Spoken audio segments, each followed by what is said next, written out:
Hey everybody, and thanks again for joining us. I hope you've had a great week. Hope that you're making the best of this quarantine thing. It's been extended a couple more weeks, but I'm glad that we can stay connected through social media and have our YouTube channel, and just have times like this. Even though you're seeing me and I'm not seeing you, but at least we're somehow staying connected. But I also hope that you're sharing this with your friends, because like we've been doing the last couple of Wednesdays is, not just having this time of prayer and reflection, but also kind of talking about things that I think are really on people's hearts, things that people are dealing with during this time of quarantine, coronavirus, and all this incredible uncertainty. And so we did a series. We're in the middle of a series, part 2 of the When God series today, where Andy Stanley has been talking about what do we do in those times when we feel like God is late, he's not listening to us, he's not cooperating with us. And so what do we do? And so I think it's been really, really helpful for what a lot of us are feeling and facing right now in the midst of all this coronavirus. And so as a part of last Sunday's message, there was a video from a couple, Blake and Jen Butzin, who talked about something that happened in their life in 2008, so 11, 12 years ago, where the market crashed in the US. Blake was a custom home builder, and literally overnight he went from success to the bottom falling out. And so he was experiencing that when God moment. He's had that even before coronavirus. And so as I promised you, I have asked Blake and Jen to be with us live tonight to give us a follow-up to their story, because 12 years, a lot of things has happened, and how are they still dealing with this, and what's the update. And so you'll want to kind of stay with us, because we're going to have them on in just a minute. But the premise of the whole thing is that we can ask God to change our circumstances that we're in. We can ask him to take it away, and sometimes he does. But what do we do when he doesn't? And as Blake and Jen experienced, when he doesn't, you can tap into the sustaining grace that God has available to all of us. And so, even though their scenario was different and the amount of money involved was different, I just feel like there's a lot of people out there that are feeling these same emotions and facing things that are probably a lot similar to their situations. So before I bring them on, for those of you that didn't get a chance to listen last Sunday, I want to play again for you the story of Blake and Jen Butzin. So enjoy this.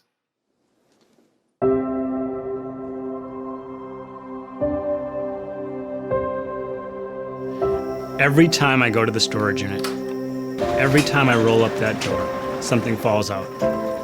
It's not stuff, it's emotion. It's frustration. It's anxiety.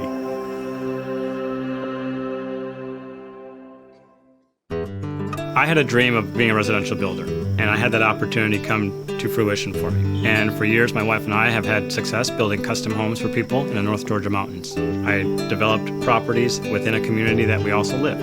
And it was a great opportunity for us just to live a life that we always thought we would. A small decrease in the economy was actually kind of catastrophic for us as a company. We didn't lose 10 or 20% of our sales, we lost 100% of our sales. So in 2008, in the spring of 2008, we sold our last house. We had no idea that was actually going to be our last house. The business had been moving right along. There was plenty of customers, there was plenty of builds, and we just had no idea that it was going to come to a screeching halt the way it did. And not only did we lose the income, but we also carried a large amount of debt that went with these properties. In the process of trying to wait through all this that was going on, we made sure that all of our vendors and all my subcontractors were paid. But in doing that and taking care of everybody else, the people that really ended up suffering was my family. When Bella was 2.5 years old, we found out that we were pregnant with our second child, Bria. And as excited as we were about having another baby, the economy had made things very uncertain for us. All the information I got, all the people that I talked to said, walk away, you can never overcome your situation. You can't do it. But I felt, instead of walking away from my obligations, that God would be honored by me staying intact.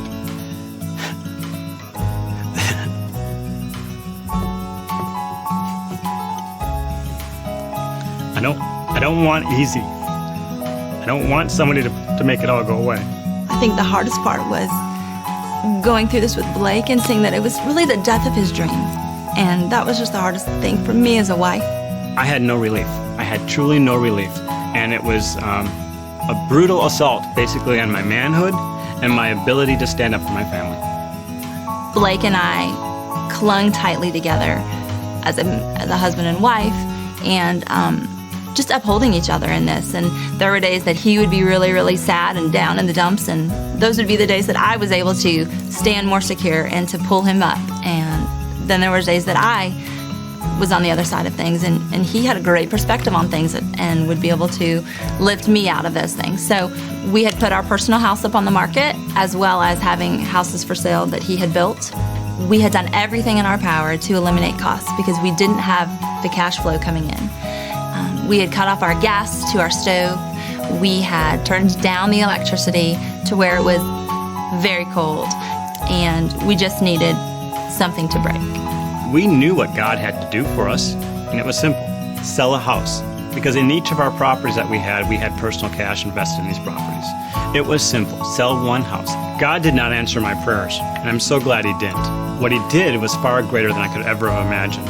God continued to provide for my family in non-typical ways, but faithfully. For 2 years, when the house was on the market, we had prayed for a house to sell. And we did have a contract on the house, which was awesome. But in order to close the house, we had to sell everything that we had. We didn't have a house to go to, and the future looked really bleak. The lowest part for me, or the lowest point in this existence, really for me, or this process, was a night of worship that we had. I could barely stand. I could barely sing. I don't think I had a voice. But I was there, and I was surrounded by people that loved me. And it was an incredible experience, but it was the darkest experience I ever had. Through these 3 years, we've been surrounded by amazing people. We've had a small group that has allowed us to be transparent, allow us to listen to us, and also be encouraging to us. We have a wonderful church home. It's the things that we get to experience on a weekly basis, the ability to come to Upstreet every week and not think about myself, but pour into other people, to give what little I had left to pour into the kids that were coming down the hall was important to me. It allowed me to continue to have hope that things are going to be different. God never let go of us through the good times, through the bad times. And one day, Blake and I hope to have a home of our own again. We have a concrete foundation, and every time I see that foundation, it's a constant reminder of where we've been. And it wasn't until I could surrender all things, this concrete foundation, the houses behind me, and everything else that has transpired, to the will and what God has in store for our family, was I able to finally rise above this foundation and stand and walk away knowing that it no longer owns me. It's a very daunting experience for me to go and get something from the storage unit, to hear that door and see that this is everything that we've got condensed in a small space, that the life that we used to have, that life as we know it is no longer. But in that, I understand and I know that God has given this family, our family, something so much more. Storage unit aside, the love of Him, the love of Jesus Christ, the love of my family, that's what I strive for.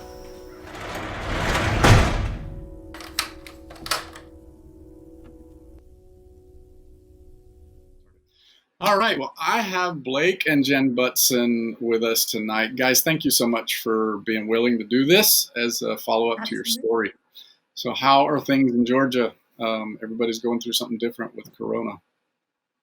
This is true. It is different. I mean, I work at Brownsbridge Church, and we have been closed down for a couple of weeks, and so that has been hard to not be with our church family and with our friends. But the kids are home and doing homeschool, and we're just trying to obey the rules and stay home and stay safe. Right, so. right. Yeah. Well, I met Blake and Jen back in 2012 when we were spending some time on furlough in the States. And Jen, like she said, works on Brownsbridge staff. She was working with the Upstreet with the kids ministry, and I think you were Nikki's coach. And so But I wanted to do a follow up with you guys. I think you said it was 2011, so 9 years ago, that you recorded this video that we saw, your story of when God. And I just, I couldn't help but think of the parallels of, what you went through in your business challenges and figuring out what that meant to start over, to rebuild, whatever. And then I just feel like people are going through that now, or maybe they're just looking ahead to it because they know once the quarantine's lifted that they're going to be dealing with a lot of the same things. So, tell us what's happened since then in a nutshell. You go.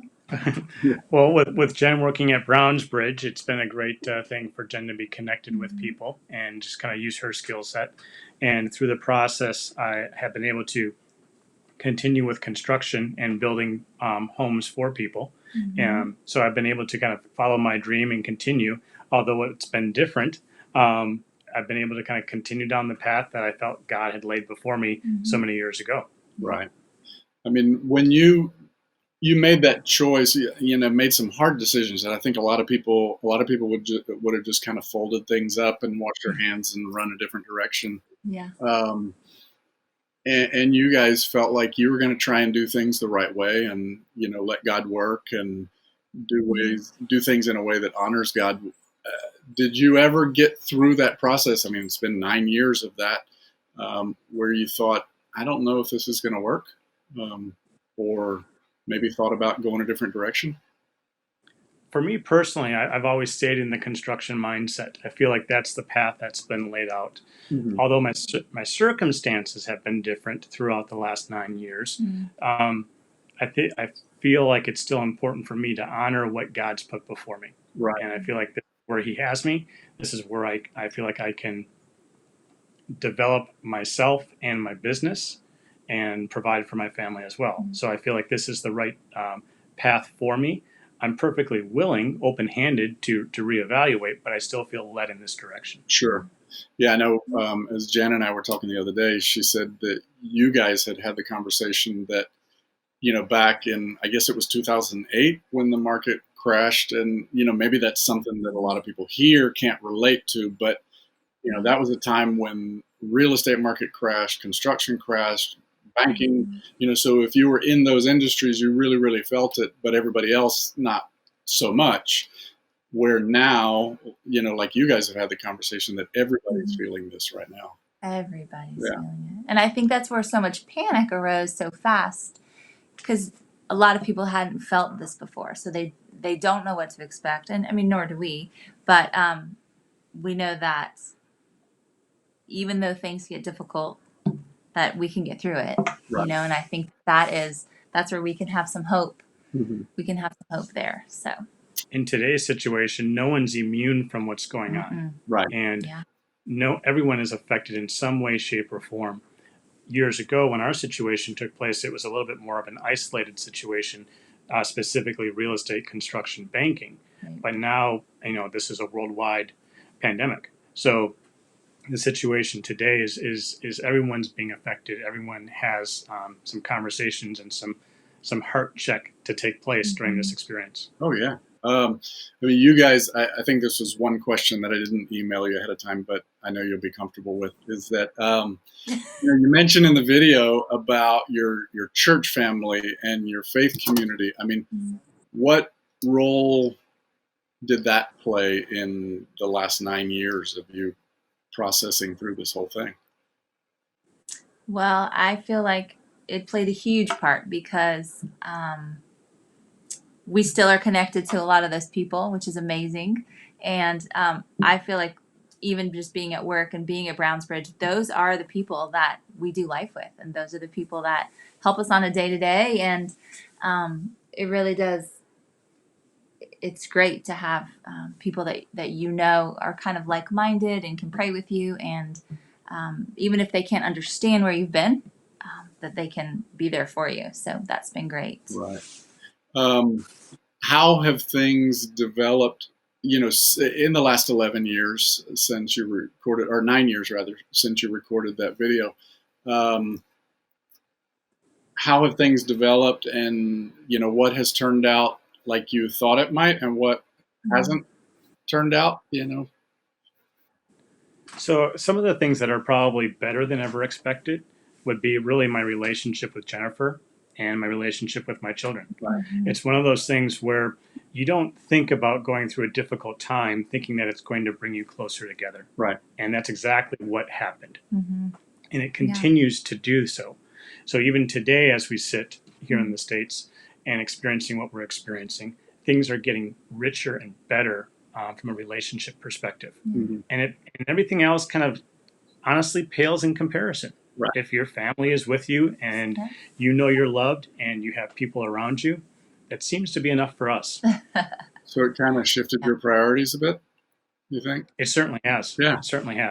Now, how did you have to be intentional to let it, to see the good come out of it, to where it did forge those family relationships? I think one of the things that's important is that even though the circumstances change, from day to day and year to year, how you go through that experience or how you experience those circumstances is what really matters. If you took a snapshot 9 years ago and then took a snapshot today, the situations are different, but we still have a choice how we go through today. Right. Having hope, it's like not necessarily praying that God would take them from you, but just that he would give you strength to get through them. Because we know that this life is hard, right? And be it COVID-19 or something else, this is it's a hard life. And Jesus doesn't promise that it would be easy, but he does promise that he gives us what we need to get through it. And I think sometimes when we try and control and hold on and make it happen is when really, honestly, you kind of lose control. And so really being daily kind of standing open-handed and saying, okay, God, we know that you're in this. So, help us. Yeah, so I think that's been bottom line of Andy's message that went with your testimony is that you can pray for your circumstances to change, and sometimes they will and sometimes they won't, but the constant is you do have God's grace to get you through that. It sounds trite and cliche, but until you're in the middle of it and you experience it. Yep. And sometimes I think when you go through something difficult, it's like your world gets so narrow, and it's hard to keep looking up and saying, hey, I know that this is a temporary situation, and we know that the outcome might not be good, but God is still good. And I think that's where you asked how did we kind of weather the storm. We never doubted that God was good. We never doubted that. We just didn't understand, and I think that there's a difference there. So what how did it play out emotionally for you guys with all the stuff you faced? What were some of the emotions that you felt during? Well, I think I think one of the things that was difficult was we had a very unique situation, and we had been wronged in that situation, and so being wronged by a bank was a difficult thing to process, and because they did that, we then had to respond to their actions. Right. And that's really what set the course of action for us. Right. So I think that initial idea of saying, hey, we've been wronged or sinned against, and now we need to respond and still keep a family together, that was a difficult thing to do. But in doing so, we were so steadfast in the fact that God would provide for us. We're talking financially, or we're not talking that he would just be there for it and be present for us. And we were steadfast in that belief.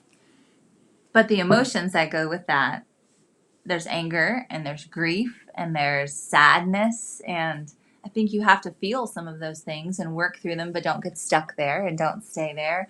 And then because of that initial situation, when we have experienced those things in the last 8 or 9 years, something kind of flares up in you again. And you're like, oh, that's that feeling I've had before. And so it's hard to, it's important maybe to work through that and not get stuck there. But it's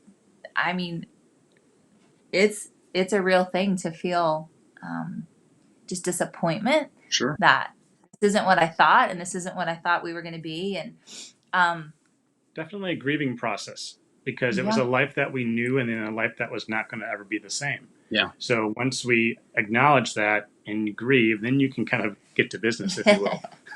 I mean, I think that yeah, this whole COVID thing is going to be a huge grieving thing for people. I mean, grieving yeah, lost opportunities, right, grieving the losing the opportunity to graduate. yes, So So what could have beens of life? yeah. yeah. So I mean, So I what? heard Rick Warren talking about that on CNN the other week. Just that the processing of grief is going to last, way longer. Those are going to be some ripple Right. effects, I think. I had to really work. I had to work on my emotions the last 8 or 9 years. Honestly, I think I'm a Sure. more emotional person, and I feel things a little more on the surface than Blake maybe. So I've really been trying to be steadfast in working Sure. on me to make sure that I have a clear head of, Right. really even the new things that happen, that I can look at it with clear eyes. So Mhm. Someone was asking the question about your kids. yeah. How old were they? Because I know in the video they were quite young. So when did they find out? How did you explain that to them? How did you help them process that? Yeah. What's interesting is, so our youngest was, I think there was a picture in that story. She was little. She was Mhm. like 18 months old in my arms, and she turns 11 tomorrow. Wow. So she's heading into middle school. And the beautiful thing in all of it is, we lived with family for a really long time. And the kids didn't know that that was a bad thing. They didn't know that it was because we didn't have something. To them, their life was actually richer and better because of that. So that was one of the things that we never could have anticipated God doing for us. The kids were not really affected by this because they didn't see it as a negative. So we, I think, talked to our oldest, who's now 14, a couple of years ago. She knows some things with daddy's business and the reason we kind of were living with his parents and things like that. My youngest one, who's about to be 11, she just watched the video actually last month, and she was more taken with his beard and his hair Right. than, I think a lot of people will be than if really they the watch that. story. Yeah. I mean, she was like, "Daddy, that doesn't even look like you." Yeah. It Maggie was told me funny. the story about being in the pancake house and thinking you were from Duck Dynasty. So So honestly, we haven't really we have lots of open conversations with them, and they know kind of where we are, and they know things are hard, and but then they also see the good. So when you say, how did we process that with them? I think it's just been the way we parented them and the way that we've kind of exposed them to things along the way. We haven't really hidden things from them, but their life was actually richer than they could have ever imagined, and they right. didn't even know it. So Exactly. yeah. Someone had asked how your prayers are different during this time, or when since that, I guess.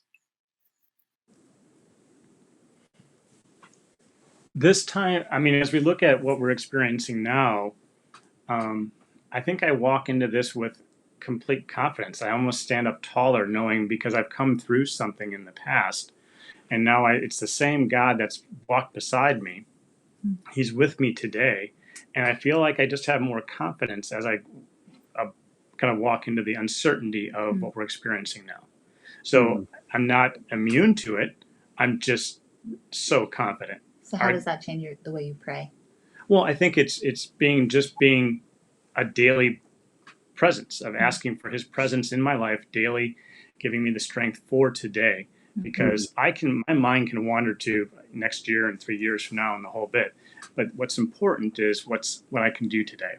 Right. Right. Yeah, because I know. I would say. Go ahead. Oh, go ahead. Go ahead. No.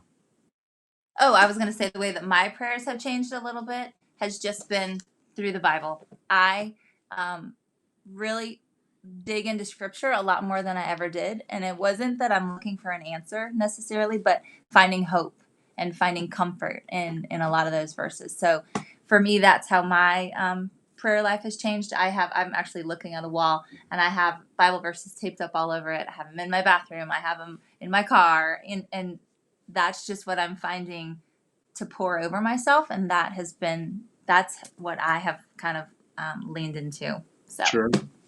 Yeah. I mean, I think, Yeah. whenever we're reading the Bible, there are things that you're like, wow, that was from me. And, maybe you guys see that even more since what you've been through. You told me the other day that one of the things that hasn't happened, because you mentioned in the video showing your foundation and someday you're gonna have your own house. Mm-hmm. Where's all that at now? Well, we still don't have a home, Mm-hmm. and that's okay. It's a weird feeling to be a custom home builder and go to work and build beautiful things for people, but I'm okay with this. And I feel like I come home to a wonderful wife and kids, and we have made home where we are. Yeah. And Sure. it might not be our home, but it is a home that definitely feels like home. Yeah. I mean, I think about the people that have these beautiful homes, but what's their family like, so. Right. Yeah. I feel like that was something that I had to grow into that, because I think when we first went through this, I thought we were going to, bounce out of that and have another house quickly and immediately. I would never have thought 10 years we'd still be there. There's times that I think, gosh, I just never could have imagined, but it's not longing for that. It's just not what I thought. So, I still have a storage unit full of stuff, and I would like that stuff back someday. I've gone through it and I clean it out, and I'm like, I don't need a lot of this stuff, and we've passed some things on, but Right. it's just we're so thankful for, like, even in this, God has provided places for us to be. Mm-hmm. Never could I have written that story for us. So Right. That's neat. Pretty amazing. Look back on all that. Mm-hmm. So, I mean, kind of in closing, what advice would you give somebody who, is in a situation right now, different dynamic because we're all dealing with the pandemic, but, their business is struggling, or possibly they know it's the end of the business part. Yeah. They're worried about their ability to earn an income. They might have lost their job. What advice would you give them that you guys feel like you've learned? The one thing I would say is this. I've said this before, and I say it this way: that the situation and the circumstances that we face allow us to be the people that God intends us to be. Right. Meaning that those situations and circumstances are pivotal for our development, and that they're there for us to grow and to develop. And we will not walk through this pandemic alone. We will not walk through it questioning whether or not we will come out of it. There will be a time when we will. And I think that's two people sitting here today that has had God's provision show up in the most incredible ways. You could never imagine some things that took place in our lives. Right. And that's why I stand in front of this situation taller, a little bit more bolder than I was before. Sure. So whether you lose a little or a lot, that's not the point. The magnitude is not the issue. I think the issue is how you respond to it. And I think that's what I would encourage everybody to think about, is that it's real to them. And if it's real to them, it matters to their Heavenly Father. And for that, it's worth taking it to Him and going down the path together. Exactly. Yeah, and what about your circumstances. You, Jen? I was going to say, the circumstances that we face, they don't define who we are, and they don't define that we are children of God, and that He loves us, and that He is for us. And I think sometimes we take on our situations and we own them, and they become these badges, and I don't think that's not what God intends for us. So just to give people hope in that God is bigger, and they are not defined by their circumstances. Right. Exactly. We had a coffee mug given to us, and it's one of my favorites. It says, when you can't understand the hand of God, you can always trust the heart of God. Right. So it's like we can't understand sometimes the situation or the circumstance, but we can always trust His heart for us, and His heart is good. So that's hopefully some hope. Right. Well, Yep. I'm so grateful that you guys were willing to tell your Yeah. story 9 years ago, and Yeah. Well, and the fact of how it's unfolded. And I just, you know, who knows? There may have been somebody here in the Philippines that needed to hear it. That this is going to give them hope. So, hey, God bless wow. you guys. Thank you so much for your Thank willingness, you. and Well, we'll see you next time we're back and coming. yes, I think that's wonderful. All right. Bye. Take care, Goodbye. Thank guys. you. Bye. See, here's what's crazy about this situation. I think it applied in Blake and Jen's situation, but what we're facing now is the thing that's so unsettling about this whole coronavirus thing that I'm hearing from everybody, and I'm feeling it myself, is that this whole thing just caught us completely off guard. Nobody had an opportunity to plan. Nobody had an opportunity to kind of save up money or brace themselves or whatever. But here's the crazy thing is that I don't think God was surprised by it. I mean, I believe God knew this was going to happen, and I believe that God is still in control. And so I I know that some of you out there are going through some just really, really challenging circumstances. Many of you financially. I know a lot of you are in situations where it's no work, no pay. Um, a lot of you own businesses, and so you're worried about, is my business going to survive this? And if it is, what is it going to look like on the other side of the coronavirus and all the shutdown? But the same grace that got Blake and Jen through their crisis is available to you and available to me as well. So let me pray for you as we have another week in quarantine. Let me pray.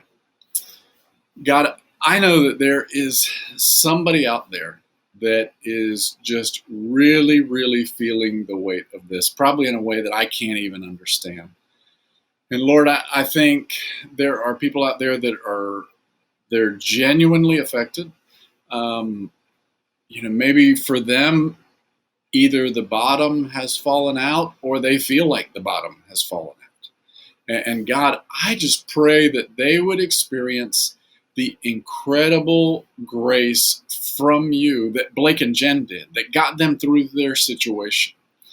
And I pray that they would be able to have the courage to say, God, okay, I surrender this whole situation to you. Not my will, but I want your will. And Lord, I know that's a scary thing for people to do, especially if they've never tried that before.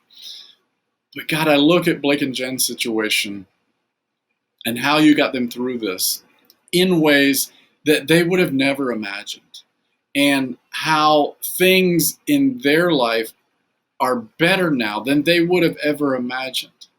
And God, I just believe that you're going to do that for some that are listening tonight. Lord, I pray that you would give them courage to just persevere through it, that they would reach out, that they would follow some of these principles that Blake and Jen talked about the importance of just staying connected to a church family, to a community of faith, to get them through a time like this, Lord.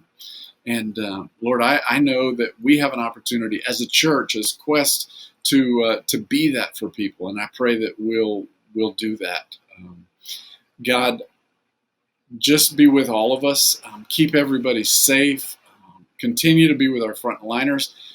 Be with students that didn't have an opportunity to graduate, people that, whether they're students or business, that they don't know what the future looks like and what it holds, people that maybe had to cancel a wedding. And so, God, we just pray that we can learn to put all of that in your hands, because sometimes you don't answer our prayers the way that we would want you to.